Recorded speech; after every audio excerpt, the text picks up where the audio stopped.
ያልተቀባው ንጉስ የቴዲ አፍሮ የፖለቲካ መንፈስ። በአፍሪካ ቀንድ እምብርት በተጨናነቁና በከፍታሞቹ የአዲስ አበባ ጎዳናዎች ውስጥ የዘመናዊ ዝነኝነትን ሕግ የሚጻረር አንድ ክስተት አለ። በአብዛኞቹ ሀገሮችን ሙዚቃ የህይወት ዳራ ነው፣ ለጉዞ ወይንም ለመዝናኛ የሚሆን ማጀቢያ። በኢትዮጵያ ግን ሙዚቃ ከዚህም በላይ ነው። ላለፉት 2 አስርት ዓመታት ደግሞ አንድ ሰው የህብረ ብሔራዊውን የጋራ መንፈስን መክፈት የቻለ ቁልፉን ይዞ ቆይቷል። ቴዎድሮስ ካሳሁን ወይንም ቴዲ አፍሮ ዘፋኝ ብቻ አይደለም። እሱ የታሪክ ተመራማሪ፣ ፈላስፋ፣ ቀስቃሽና ለብዙዎች ደግሞ ዓለማዊ ነብይም ነው። እነሆ በወርሃ ሚያዝያ 2018 ዓመተ ምህረት ኢትዮጵያ በውጥረት የተሞላ መስቀለኛ መንገድ ላይም ትገኛለች። ሆኖም ከቦሌ እስከ መርካቶ ባሉ ካፌዎች፣ መንገዶችና መዝናኛዎች ሁሉ ዋነኛው ወሬ ስለ ቴዲ አፍሮ አዲስ ድንቅ ስራ ነው፣ ስለ ኢትዮሪካ። ከጥቂት ቀናት በፊት መንግስት ጋዜጣዊ መግለጫውን ለማደናቀፍ በመሞከረ ጊዜ ሳያውቀው የቴዲን ዋና ሐሳብ አረጋግጦለታል።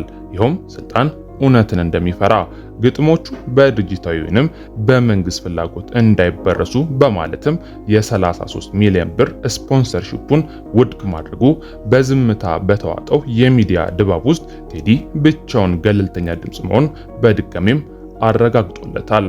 ለመሆኑ መንግስት አንድን ድምፃዊ እንዲያጥብቆ ለምን ይፈራዋል? ይህ ፍርሃት የመነጨው ከቀላል ዜማ ሳይሆን ቴዲ የህዝብ የውስጥ ትርታ በመያዙም ነው። መንግስት ታሪክን ተረክን በራሱ መንገድ ለመግለጽ በቢሊዮኖች በሚያፈስበት በዚህ ዘመን ላይ ቴዲ በአንድ ነጠላ ዜማ ብቻ የገቡትን የፕሮፓጋንዳ ግንብን የማፍረስ አቅምም ያለው ሆኖ ተገኝቷል። መንግስት የሚፈራው የቴዲ ሙዚቃ ብቻም ሳይሆን ያ ሙዚቃ በኢትዮጵያን ዘንድ በሚፈጥረው የነጻነት ስሜት፣ የታሪክ ትውስታና የማይገዛ ማንነትም ነው። እዚህ ደረጃ ላይ እንዴት እንደደረሰ ለመረዳት በቤተ መንግስቱና በባለቅኔው መካከል ያለውን የ20 ዓመታት ፍልሚያ መመልከት አስፈላጊ ሆኖ ይገኛል። እስከ ዝግጅታችን ፍጻሜ አብራችሁን ዝለቁ እያልን በመጀመሪያ የቴዲ አፍሮን ፖለቲካዊ ክብደትን ለመረዳት ወደ 1997 ዓ.ም መመለስ ግድም ይለናል። የዓመት ለኢትዮጵያ ከፍተኛ ተስፋና ጥልቅ የልብ ስብራትን የታየበት ዓመተ ምህረትም ነበረ። ሀገሪቱ የብዙ ፖለቲካዊ ፓርቲ ስርዓቶችን እየሞከረችም ተገኝታ ነበረ። ወጣቱም በንቃት ተነሳስቶም ይገኛል። በዚህ በጉጉት ድባብ ውስጥ ቴዲ ያስተሰርያል የሚለውን አልበምም ለቀቀ። ላዩን ስንመለከተው ውብ የሬጌ ሙዚቃ ቢመስልም በተግባር ግን የፖለቲካ የእጅ ቦምብ ሆኖ ነበረ። የዘፈኑ ግጥሞች የኢህአዴግ ጥምር መንግስትን በቀጥታ የሚግደረደሩ ነበሩ። የቆሸሸ ጨርቅ የሚል ምሳሌን በመጠቀም ቴዲ አፍሮ በ1983 ዓመተ ምህረት የአብዮትን ቅልቡልነትን ጥያቄ ውስጥ ከተተው። ገዢዎቹ ቢለዋወጥም ህዝብ ላይ የሚደርሰው መሰረታዊ ጭቆና እንዳለ መቀጠሉን ጠቆመ። ጨርቁ ገና አልጠራም፣ በውኑ ታጥቧል ወይ ሲል በጥልቁም ጠየቀ። ይህ በዓለማዊ መንግስት ላይ የቀረበ መንፈሳዊ ክስ ሆኖም ተገኘ። በመቶዎች የሚቆጠሩ ሰላማዊ ሰዎች በተገደሉበት የ1997ቱ የምርጫ ተቃውሞ ወቅትም ያስተሰርያል የአመፀኞች መዝሙር ሆኖም አገልግሏል። የመንግስት ምላሽ ለሚቀጥሉት 2 አስርት ዓመታት እሱን እንዴት እንደሚያስተናግዱት ማሳያ ወይንም ብሉፕሪንት ሆኖ ነበረ። ፍርሃት በህጋዊነት ተሸፍኖም ቀረበ። በ1998 ቴዲ አፍሮ በሰው በመግደል ወንጀል ታሰረ። የፍርድ ሂደቱም በዓለም አቀፍ ማህበረሰብና በኢትዮጵያ ህዝብ ዘንድም ተቃዋሚን ለማጥፋት የተደረገ ግልጽ ሙከራ ተደርጎም ተወሰደ። ቴዲ በቃሊቲ እስር ቤት ውስጥም በነበረበት ወቅት ዝናውና ታዋቂነቱ እየናኘም ሄደ። እሱ ስለ መከራ መዘመር ብቻም ሳይሆን መከራን እየኖረም ነበርና እኔ በሁለት ትናንሽ ክፍል ውስጥ ነኝ፣ አገሪቱ ግን በትልቅ ክፍል ውስጥ ናት በማለት ከእስር ቤት የላከው መልእክት የመስዋዕትነት ምልክት ተደርጎም ተወሰደለት። ከእስር ሲወጣም የሙዚቃ ኮከብ ብቻ ሳይሆን የትግል ሕያው ምልክትም ሆኖ ተቀመጠ። ቴዎድሮስ ከተፈታ በኋላም 10 ዓመታትን ኢትዮጵያ ወደ ብሔራዊ ፌዴራሊዝም ስርዓት ጥልቅ ብላም ገባች። ይህ ስርዓት ራስን በራስ የማስተዳደር መብትን ለመስጠት ቢስማማም አገራዊ ማንነትም መከፋፈልን ጀመረ። ቴዲ አፍሮ የመከፋፈሉን ስንጥቅ ተመልክቶ ሙዚቃውን እንደ ማያያዣ ሲሚንቶም ሊጠቀምበትን ወሰነ። በ2005 ዓመተ ምህረት የወጣው ጥቁር ሰው የተሰኘው አልበም ለቀቀው። ይህ በሙያ ውስጥም ትልቅ ለውጥም ነበረ።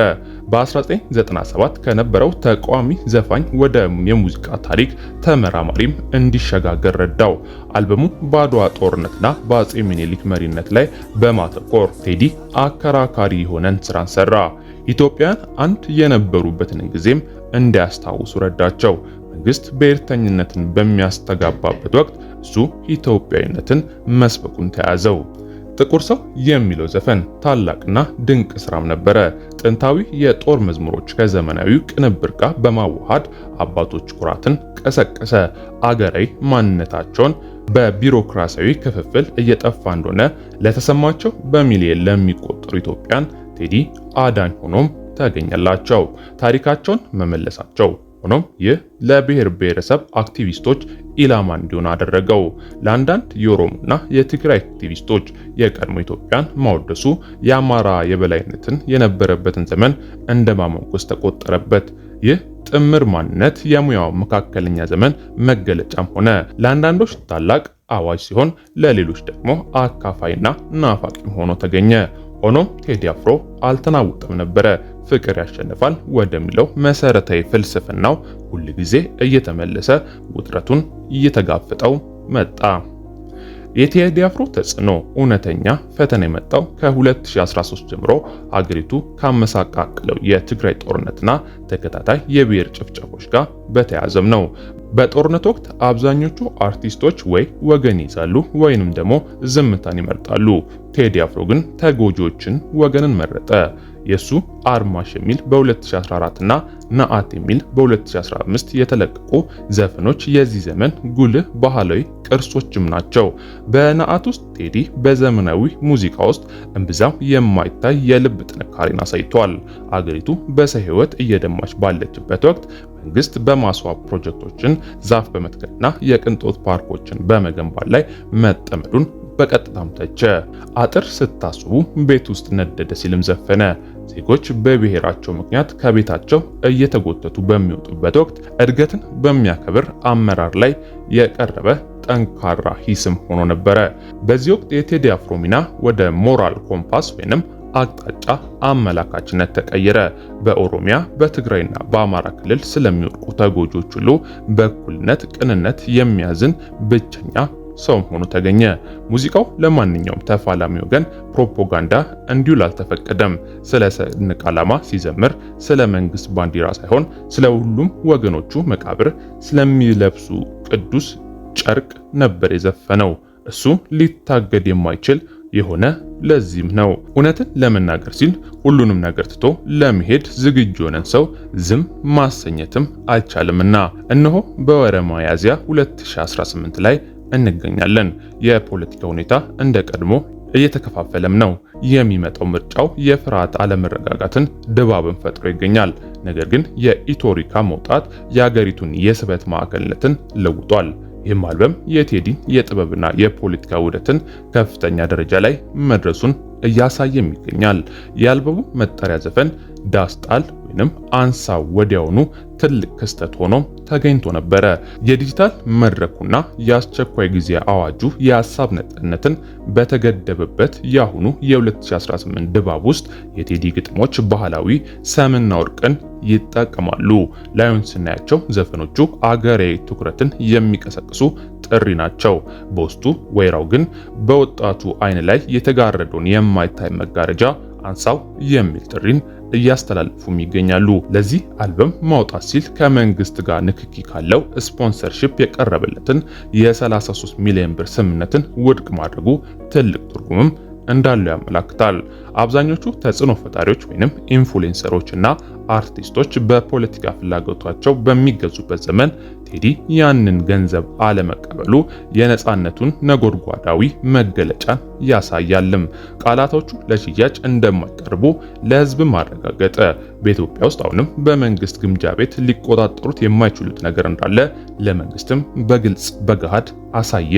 አመጽ ተግባር በኢትዮሪካ ውስጥ ያሉትን ዘፈኖችን ይበልጥ ኃይለኛም እንዲሆኑ አድርጓቸዋል። እነሱ ዜማዎች ብቻም ሳይሆኑ ያልተገዛ የሰው ድምጽም መሆናቸውን ያመላክታል። የቴዲ አፍሮ ተጽዕኖ ከግጥሞችም በላይ ይሄዳል። ይህ በኢትዮጵያ ማህበረሰብ ውስጥ በቴዲ ኢፌክት ይታያል። ከ80 በላይ ብሔር ብሔረሰቦች ባሏትና የውስጥ ግጭት ታሪክ ባለባት ሀገር ውስጥም በ4 ደቂቃ ዘፈን የብሔራዊ አንድነትን መልእክት ማስተላለፍ የሚችል ብቸኛው ሰውም እሱ ሆኗልና። በዲያስፖራ ላይ ያለው ተጽዕኖ እንዲሁ ጥልቅ ነው። ከዋሽንግተን ዲሲ እስከ ለንደን፣ ከዱባይ ጎዳናዎች ድረስ የቴዲ ሙዚቃ በሚሊዮኖች የሚቆጠሩና ስደተኛ ኢትዮጵያን ከትውልድ ሀገራቸው ጋር የሚያገናኝ እትብትም ሆኖላቸዋል። እነሱ አሁን ባለው የፖለቲካ ካርታ ላይ ሳይሆን በመንፈሳዊና በታሪካዊ ቀጣይነት ላይ የተመሰረተ ማንነትን ይሰጣቸዋልና። በተጨማሪም በወጣቱ ላይ ያለው ተጽዕኖ ለገዢው መደብ ዘላቂ ስጋትም እንዲሆን አድርጎታል።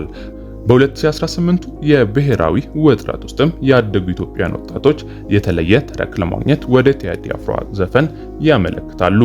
ለእምነቱ ሲል የታሰረ ከሬዲዮ የታገደውና አሁንም መጠላት እምቢ ያለውን ሰው ያመለክታሉ። በጥበብ አማካኝነት መሪ ያለው ሰላማዊ ትግልንም አሳይቷልና እሱ የጦር መሳሪያ አብዮትን አይጠራም፣ ይልቁንም የልብ አብዮትን ይጠራል። ይህ የሱ ትልቅ የዘፈን ጥንካሬም ነው። ሰላምን ከጦርነት በላይ ጀግንነት እንዲኖረው የሚያደርግበት ችሎታው ስለ ቴዲ አፍሮ ታሪክ የምናደርገውን ቆይታን ያጠናቅቅልናል። ግን እዚህ ጋር አንድ የማይካድ እውነት ይቀየራል። ቴዲ አፍሮ አሁን ሰው ብቻ አይደለም። እሱ እንደ አባይ ወንዝ ወይንም እንደ ጎንደር ተራሮች የማይናወጥ ኢትዮጵያ አካል የሆነ መጥቷልና። ፖለቲከኞች ጊዜያዊ ናቸው። በተስፋ ላይ ተመርኩዘው ይነሳሉ። ሀብትን በመቆጣጠር ይገዛሉ። ውላድሮም በታሪክ የግርጌ ማስታወሻነት ይጠፋሉ። ቴዲ አፍሮ ግን የተለየ ኃይለኛነትን አግኝቷል። እሱ የአገሪቱን የስሜት ግዛት ይገዛል። ኢህአዴግ ሳንሱርና የአሁኑ አስተዳደር ጫናን ተቋቁሞ በእያንዳንዱ ጊዜ የበለጠ ግልጽና የሚያስተጋቡ ድምጾችን አውጥቷልና። በአዲሱ አልበም የመጨረሻ ዘፈን ላይ ወደ ለመደው ፍቅር ያሸንፋል ወደሚለው ቃል ይመለሳል። ቀላል ሀረግ ናት፣ ነገር ግን በኢትዮጵያ ደም አፍሳሹ የ20ኛውና የ21ኛው ክፍለ ዘመን አውድ ውስጥ ትልቅ የምዕጸት ተግባር ነው። በጥላቻ ድባብ ውስጥ ፍቅርን መጥራት ትልቅ የፖለቲካ መገለጫ ነውና ቴዲ አፍሮ የኢትዮጵያ መስታወት ሆኖ ይቀጥላል። ሀገሪቱ በኮራሽ ጊዜ ሙዚቃዋ በባህላዊ ማሲንቆና በዘመናዊ ከበሮም ይደመቃል። ሀገሪቱ ባዘነች ጊዜ ድምጿ የመማፀኛ ሹክሹክታ ይሆናል። ሀገሪቱ ስትዋሽ ደግሞ ዘፋኞች የእውነት ጩኸትን ይጮሃሉ። ወደ 2026 መጨረሻና ከዚህ በላይ ስንመለከት አንድ ነገር እርግጠኛ እንሆናለን። ኢትዮጵያ እስካለች ድረስ ህዝብ አንድ መሆኑ፣ ጥቁር መሆኑ፣ የታሪክ ባለቤት መሆኑና ከሁሉም በላይ ደግሞ የተወደደ መሆኑ የሚያስታውሱ የቴዲ አፍሮ ዘፈን ከበስተጀርባ መጫወቱ ይቀጥላልና።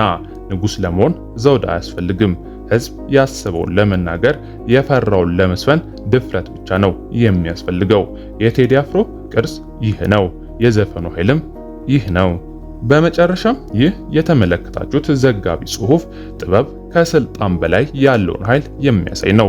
በቴዲ አፍሮ ሙዚቃ ልባችን ከተነካ ወይንም የሱ ታሪክ ስለ ኢትዮጵያ ፖለቲካ ያላችሁን ግንዛቤ ከቀየረው ውይይቱን እንድታሰፉት እንጋብዛለን። በክፍለ ዘመን ለአንድነት ወደ ድምጽ ትመለከታላችሁ? ሐሳባችሁን በኮሜንት ላይ ያስፍሩልን። ዓለማችንን የቀረጹ የታዋቂ ሰዎችን ታሪክ መዘገባችንን እንድንቀጥል ላይክ እና ሰብስክራይብ ማድረጉን እንዳይረሱ እያልን በቀጣይ መሰናዷችን እስከምንገናኝ በያላችሁበት ቸር ቆዩልን።